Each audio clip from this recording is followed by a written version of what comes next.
চাঁদা দাবি আদায়কে কেন্দ্র করে নৃশংস যে হত্যাকাণ্ড হয়েছে, 2006 সালের লগি বৈঠার মাধ্যমে যে হত্যা, লাশের উপরে যে নৃত্য করা, সেই নৃত্য করাকেও গত 9 তারিখে মিটফোর্ডের সামনে যুব দলের এক নেতা তার আর এক গ্রুপের সদস্যকে পাথর দিয়ে শরীর এবং মাথা থেতলে থেতলে তার লাশের উপরে নৃত্য করার দৃশ্য 2006 সালের 28 অক্টোবরের দৃশ্যকেও হার মানিয়েছে।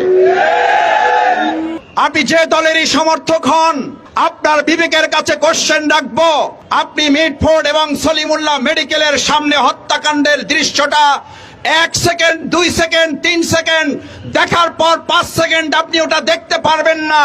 ওটা একবার দেখার পর আপনি স্বাভাবিক থাকতে পারবেন না।